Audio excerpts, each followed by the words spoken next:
Welcome back to the Pittsburgh Sports Saviors. The Steelers pull off the upset, win 27-20. Someone in this video had called me a sucker. He called me a sucker. You're the sucker. Yeah, maybe I am. You're the sucker. I'm not a sucker. You're the sucker. They could have easily lost that game. I hope someone out there got what I was doing there, but Yeah, the Pittsburgh Steelers win 27-20. Over the Indianapolis Colts. They had a 1 o'clock game. We're hitting here a little later than we normally do, but we made it here. Lee, overall, what were your thoughts on the game?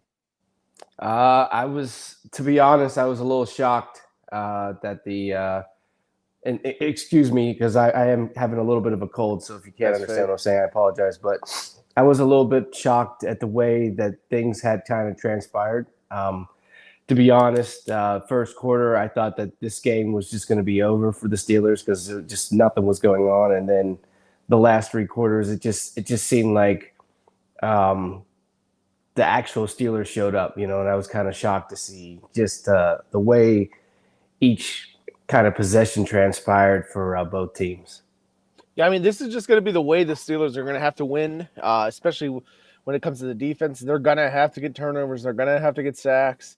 I think 6 turnovers in the game, 5 sacks, if I'm remembering correctly. You might have the stats in front of you.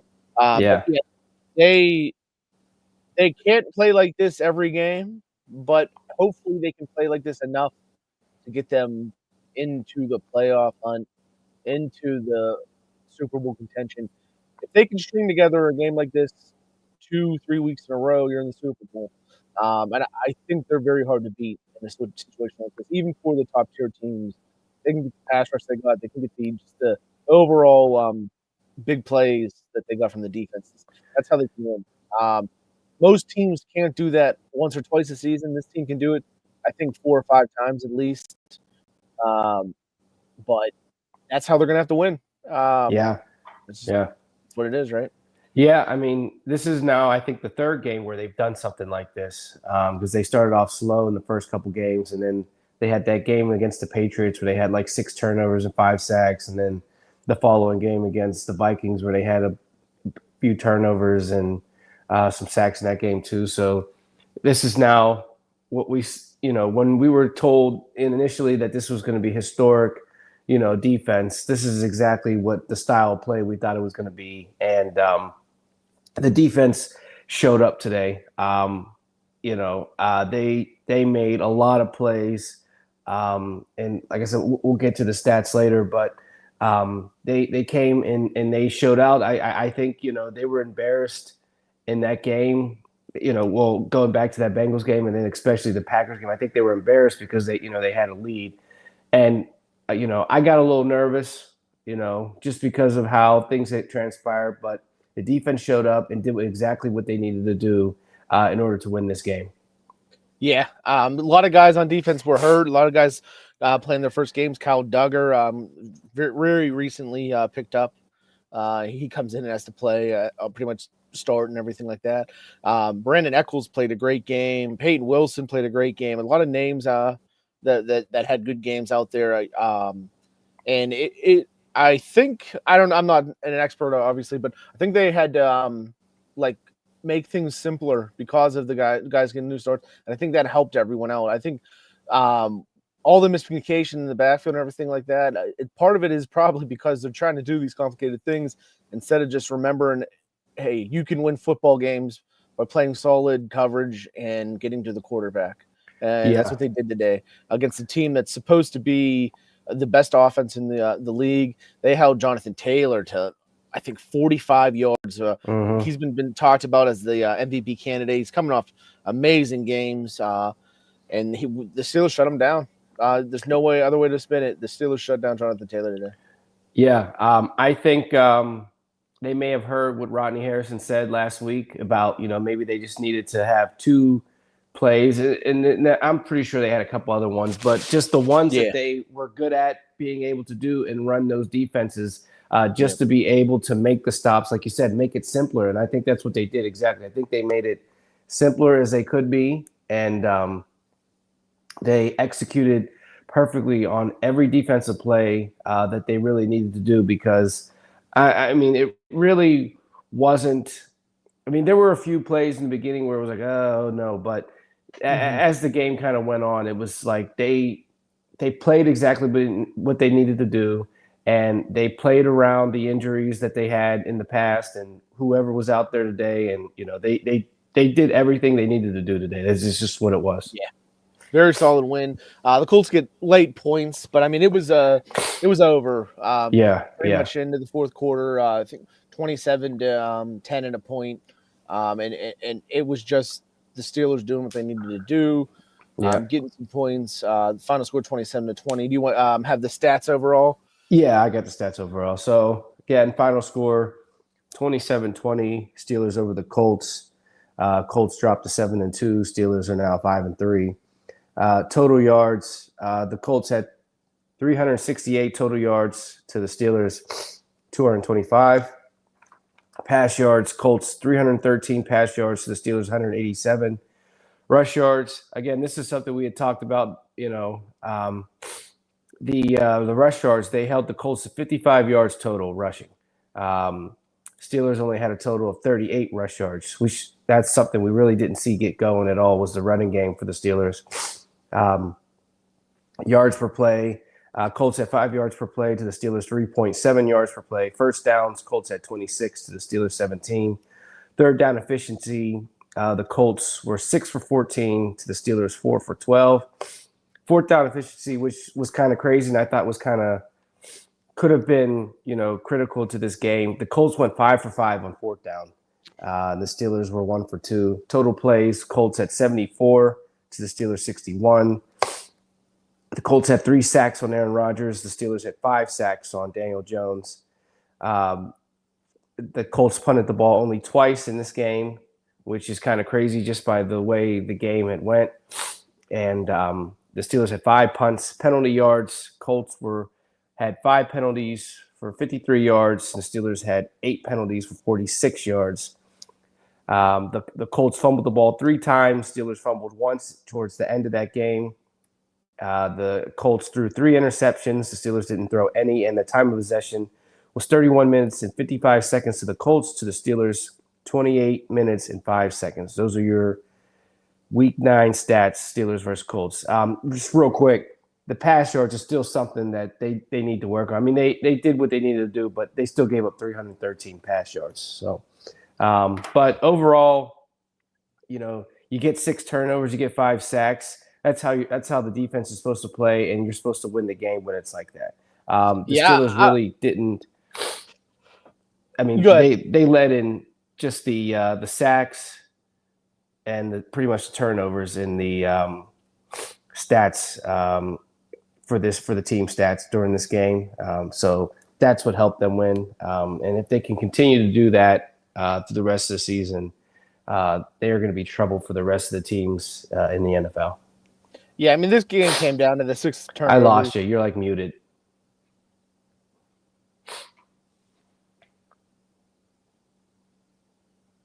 This game came down to the turnovers, I think. Still can't hear you. I'm talk thinking that I can be heard if you want to come in and out real quick.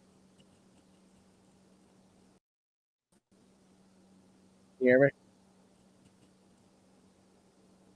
How about now? Yeah. Anyway, I think this is what it came down to.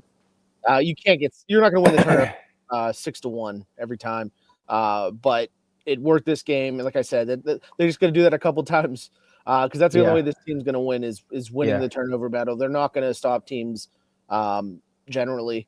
The rushing game today was good. The rush defense was good today.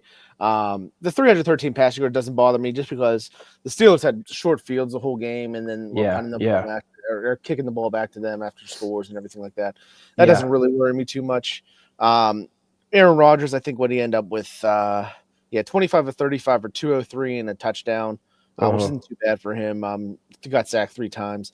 Warren, 16 carries for 31 yards, led the team. They only had a total of 23 carries for 38 yards. So not a great game on the ground. But like I said, they had short fields a lot of the game. So it didn't really matter overall with the yardage like that.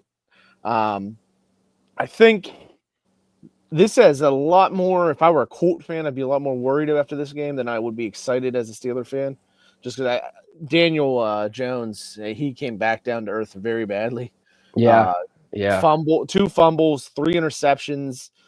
He had 342 yards, but I mean, you can't turn the ball over 5 times and expect to be a Super Bowl contender.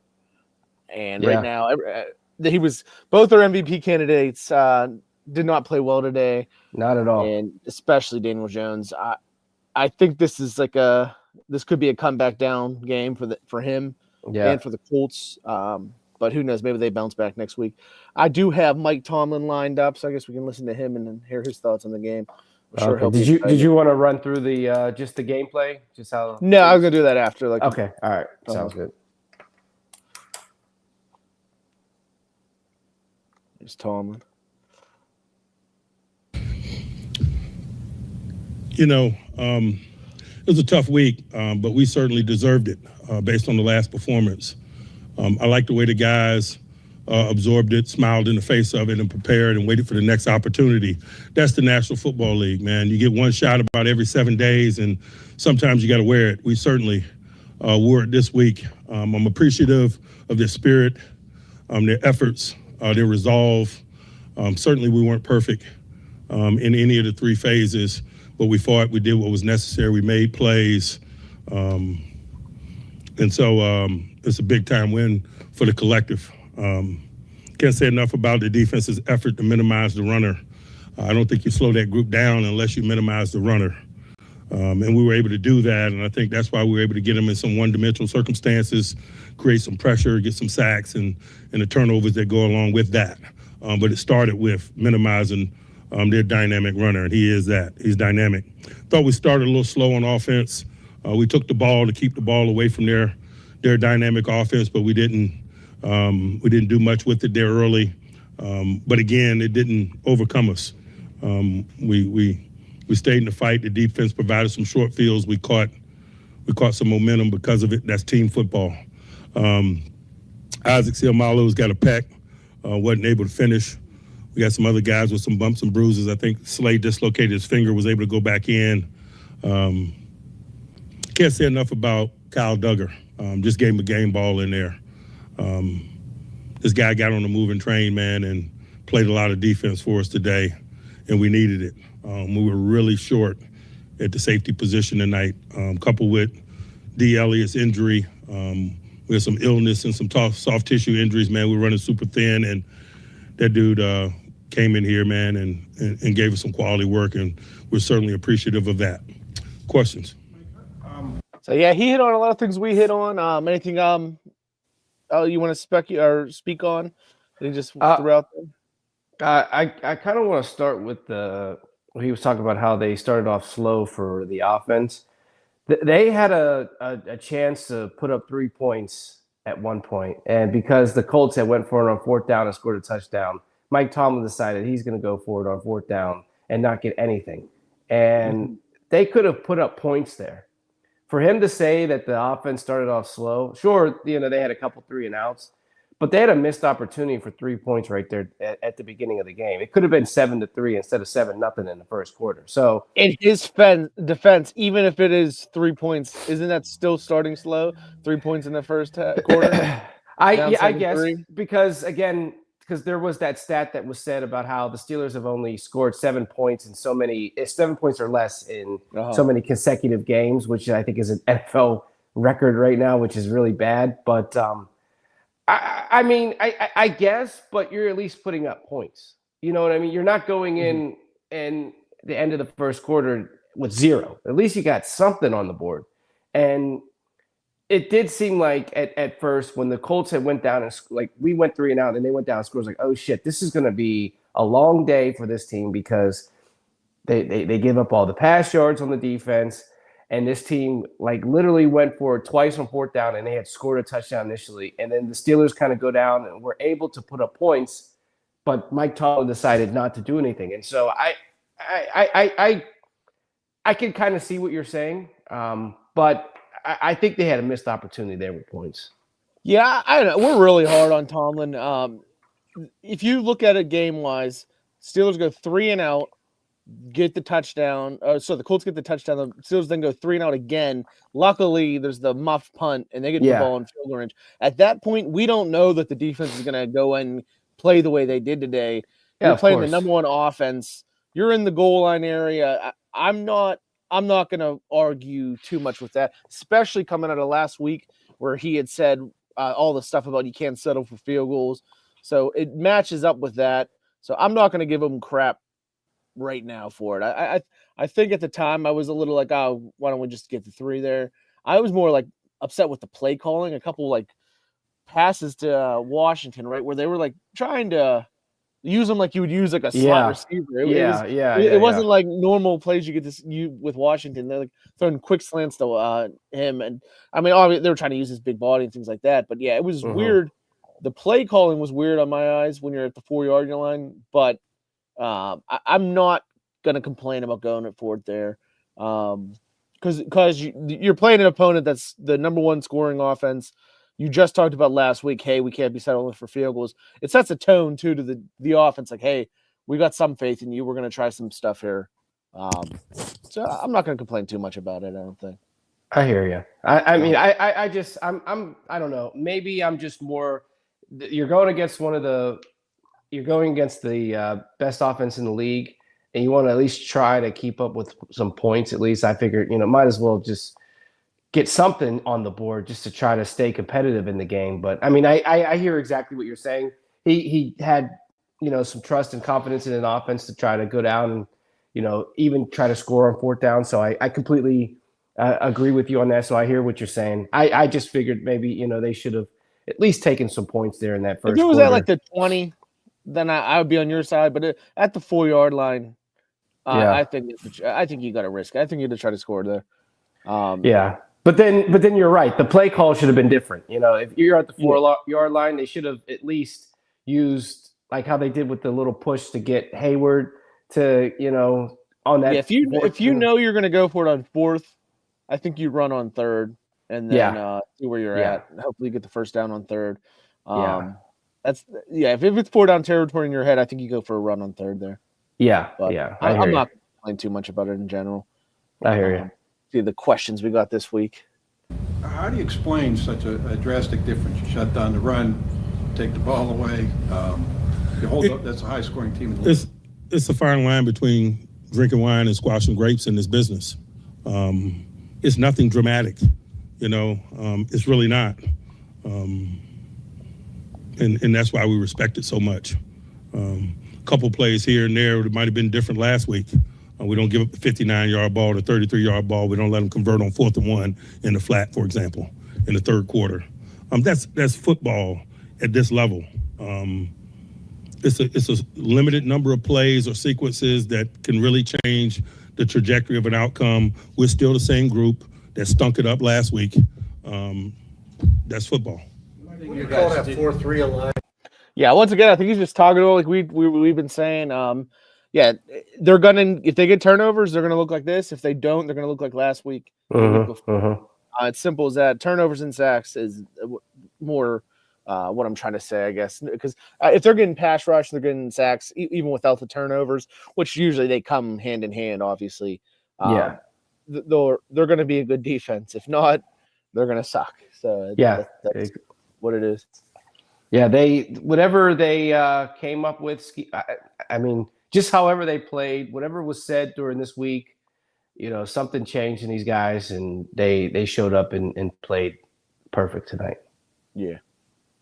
And what was the thinking behind using that? I'm not going to get into detail there, but we're just trying to utilize the people that we had at our disposal. We were limited in a lot of ways in the secondary, and so the people that have been here, we had to find ways for them to contribute, and so it got us out of this week. We'll see what next week holds. A lot of times when you guys have combated the quick passing game, you've been very proficient at batting the ball down at the line of scrimmage. It seems like you got back to that today. Was that an area of emphasis? We're always on that. Sometimes we're successful, sometimes we're not. It's not like all of a sudden we're in that business this week. We're in that business every week.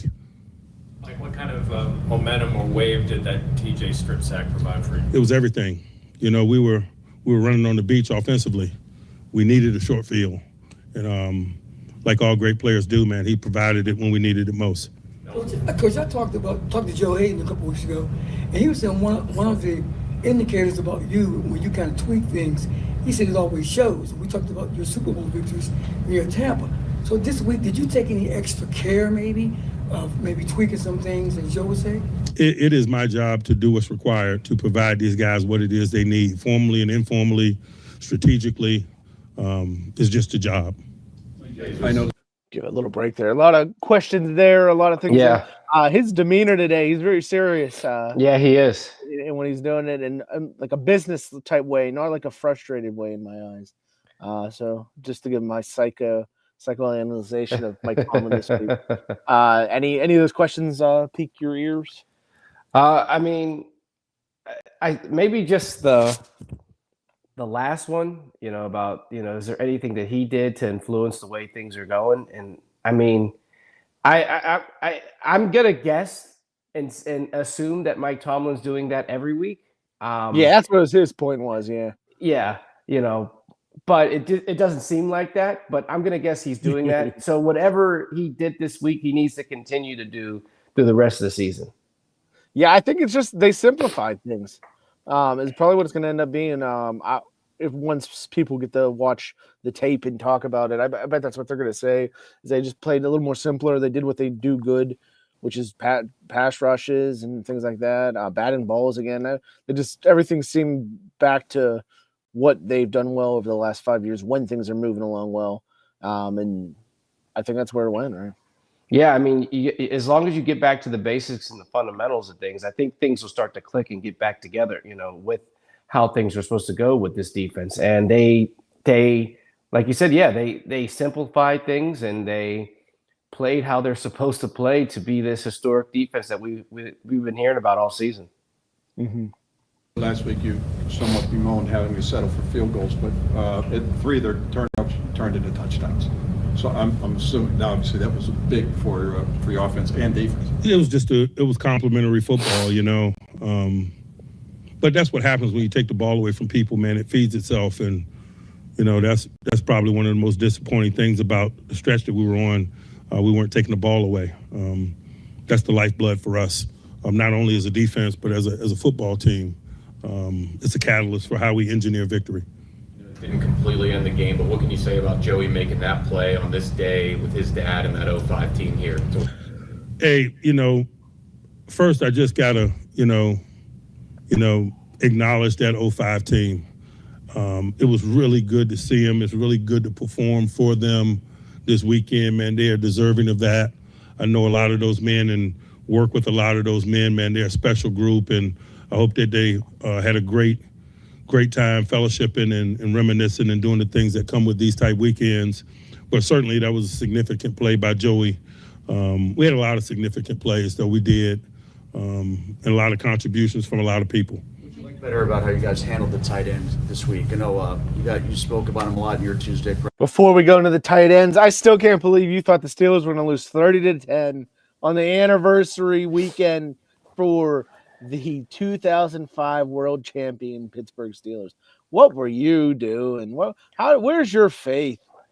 I had lost it in that Packers game. I lost it. I was so upset and disappointed that I didn't think the Steelers were going to win any game. Now, do I still feel like that? I still don't think they're going to do well, but right now I'm a little excited that they won this game and upset the best team in the NFL. I don't know how I feel yet about this team. They had a very great game, but I don't know. We'll see. I mean, it's like I've been saying, that it's just simply if they get the turnovers, they get the sacks, they're going to win. If they don't, they're going to suck. Yeah, So you're absolutely right. You're absolutely absolutely right. But they can win any game like this. And any team outside of maybe the Bills and the Chiefs, they're going to win this game when they play this way almost every time, I think. Yeah, exactly. Mm-hmm. Press conference that guys on defense did. What'd you like about that? We just did a nice job of eliminating the intermediate passing game off the play pass. But again, as I mentioned, you don't get a chance to do that unless you're minimizing the run. If they're running the ball successful on you, that intermediate play pass is what comes next. And so we were able to maintain control of the run game, and it minimized some of that intermediate passing game that really features his talents and where they're really trying to get him the ball. I think that was the synopsis of the entire day. Really, anything that we did defensively, it started first and foremost with minimizing Taylor. Coach, can you talk about Jalen Ramsey, the importance of Jalen Ramsey? He didn't move around a lot today. He pretty much stayed at safety. I can't say enough about Jalen. Jalen does any and everything that we require for him to do. We needed him to play exclusively free safety today, and he did, and did it at a high level. I'm just glad he's on the team. You describe the resiliency. Yeah, I mean, I can't remember hearing his name much, but that's a good sign, right? When you're back there and playing that. He ended up with 5 tackles, but yeah, I think he's been the one guy back there. Elliott, when he's healthy, he's doing his thing too, I guess. But from the start of the season, Ramsey's just been that solid guy and doing whatever they need him to do, and that's a great positive to have. That's if you're going to give up Minka, you get Ramsey back. It's a solid move, right? Yeah, for sure. I mean, I think just with not having his name called as much, I think that he was still an X factor back there where, Daniel Jones really wasn't able to throw the ball deep that much because of where Ramsey was at during majority of the game back there. And so, him being able to fill in for Elliott, I think changed just the play style of how the defense was when it came to like deep balls and things like that. Because like I said, Daniel Jones didn't throw it deep. I mean, there were a couple plays that, the ball was thrown, maybe to the middle of the field or a little bit kind of towards the sideline where they got some catches and things like that. But it wasn't like any deep balls thrown today. And I think that impacted, the way the Colts moved their offense with Jalen back there. Yeah, I think the long was Alec Pierce at 36 yards. Yeah. But I don't remember that being some crazy bomb. It might have been a play to the outside, though. I can't remember for sure. Yeah. But yeah, that was the longest throw of the game. Doesn't have the air yards on there, but yeah, they did have some solid. Pierce ended up with 6 catches for 115 yards. Michael Pittman 9 catches for 115, but a lot of that was because they were down so big. And I think Pierce did a lot in the first half in that first drive and stuff too, though. But overall, I mean, I think Jalen Ramsey was very solid in it. Yeah, of this group, particularly your defense. We're gonna keep writing that story. We responded today. See you next week. How far is the impact of Peyton Wilson in this game, and how far has he come just this season? It's a reasonable expectation. A second-year player who played a lot last year, made some plays last year.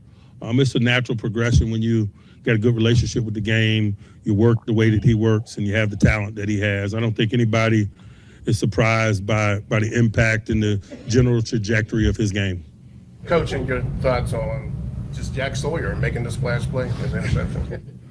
Man, the sun's always shining on Jack Sawyer. He's a 5-star. Week, Mike, did you know that Duggar was going to have to be in there as much as he was? Probably about Thursday, we knew we had an issue. But again, he's a veteran guy, and that's why you go get a veteran, capable guy like that. It's reminiscent of when we acquired Minka Fitzpatrick, to be quite honest with you. He got to us in a similar time during the week. We were out in the Bay Area, man, and he fit right in instantly. His talent showed. He made plays for us. Felt similarly with the contributions we were able to get from Duggar today. All right, thanks. That's some high praise at the end there for Duggar. He seemed to lose his spot with New England, who's up to 7-2 now. They're having a good season. They are. There. That was good positive stuff coming out of the post game. We didn't get to see that in a while now. Overall, the scoring wise, we can get into that now. The game starts off in the first quarter with the Steelers. We talked about a little bit of 3 and out.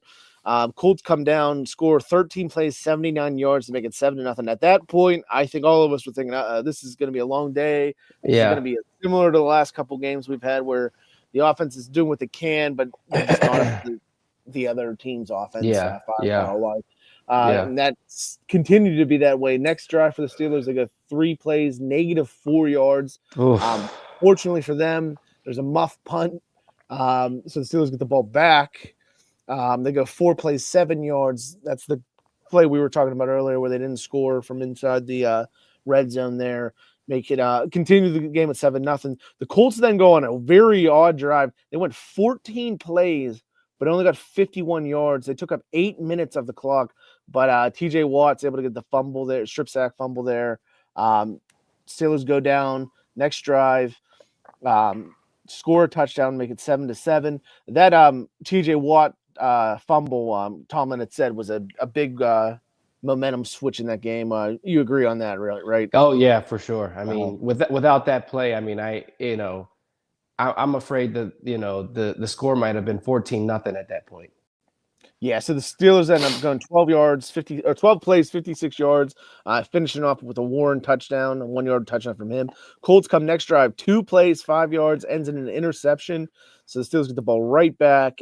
They score 2 plays, 14 yards to make it 14-7. That touchdown there was a pass to Pat Freiermuth for 12 yards. A nice back side pass, throw, catch, whatever you want to fucking call it. And almost reminiscent of the Jesse James non-catch against the Patriots over a decade ago, probably now. At this point. But yeah, it kind of reminded me of that play. So 14-7 Steelers at that point. The Colts get the ball back, 3 plays, 7 yards, punt. Steelers come back at the end of the half there and get a field goal to make it 17-7 at halftime. At that point, I think you were still a little shaky on them, right? Yeah, I was, because they've had leads in these past couple games, and then they've blown it in the second half, and so I was still a little concerned. Even with the 10-point lead, I was still a little concerned that this game could go south real quick. Yeah, but it did not. Next drive, the Colts get the ball to start the half. They go 7 plays and end up punting again there. Steelers come back, go 5 plays, 23 yards, get a couple first downs, but have to punt themselves. Next drive for the Colts, 8 plays, 45 yards. They were driving a little bit, but it ends in an interception. That was the is that the Sawyer one or no? I think that's the Sawyer one. Yeah, that was the Sawyer one there. Yep, exactly. And then next drive, the Steelers go 7 plays, 56 yards to make it 24-7, and that's in the fourth quarter now. Colts do come back at a field goal to make it 24-10. Steelers 3 and out, keep it at 24-10. But when the Colts get the ball back, they fumble on 2 plays and another strip sack to make it 24. We're staying at 24-10. Steelers go 6 plays, 6 yards, get a field goal to make it 27-10. At that point, the game's over, but the Colts do get another couple drives, 9 plays, 76 yards to make it 27-17. Steelers, I forgot all about this play. Roman Wilson, fumbles on the next drive, trying to make a play. He had the first down, but he decides to try to hurdle a guy. Ball gets punched out. Good play by the defense, but still a situation for Roman Wilson where you just got to get the first down and get on the ground there. Exactly. Next drive, though, didn't hurt us. Colts throw an interception right to a guy. Daniel Jones did not look good today. I think that's pretty fair to say. Steelers cannot finish the game off. Unfortunately, they go 3 plays in negative 10 yards. Rogers gets sacked at the end there. He couldn't throw the ball. I guess obviously don't want the time to go away but he took a big little crunch there by a couple guys. Colts do get one more score there. 7 plays, 53 yards for a field goal. That's your final 27-20. Steelers were able to recover a couple onside kicks during the game too. Yeah. And that's the way the game went. I mean, you see how they play, and if they, like you said, if they get the turnovers and sacks on the defense, they're going to win the game. And when they don't, they're going to be terrible. And the games that they've lost, they were terrible in. The games that they've won, they got the turnovers and they got the sacks. They just need to be able to play like this. I mean, again, it's going to be hard to do this every week, like you said, but if they can, get something going in some of these games coming down, because this is a long stretch for them. They still got 5 more games on this 7-game stretch where it's going to be tough. But if they can do this in a couple of these games, they can definitely be a problem in the NFL. Yeah, they're like a free swinging guy in baseball. Sometimes you're going to strike out 4 times in a game. Sometimes you're going to hit 3 home runs in a game. Yeah. And as long as they can have more games where they're putting the power on display. They're getting the sacks. They're getting the turnovers. They'll be in the playoffs. Yeah. I'm very worried about the division with Lamar coming back, and Lamar, their schedule is very easy. They didn't look great on Thursday. So, I mean, he looked good, but overall, I mean, it was a situation where the Dolphins are very bad, and Yeah. and they didn't blow them out like the way that I thought they were going to. I can't remember. The final score may have looked that way, but watching the game, it didn't feel that way. What was the final there? It wasn't. What are we looking at? Was it like 26-7 or something? Yeah, Was it? 7, but a lot of that game was like 13-7, and Yeah. 28-6 was the final. What was the score at halftime here? Come on, make me not be a liar. Wasn't it like 13 to 14-6 at half. It was 14-6 half? Okay, yeah. Yeah. So it wasn't like they were blowing them out from the beginning there. They did end winning 28-6. Obviously, that's a fucking blowout. But either way, next week for the Pittsburgh Steelers, we have the Los Angeles Chargers. That game is in LA Sunday night on NBC and Peacock. But until then, I think we'll have a podcast this week. But other than that, Lee, I think I'm done for the night. How about you? Yeah, I am too. Steelers got the Get win. healthy. I'm happy. Get healthy. Yep. I'll see you. All right. I'll see you. All right.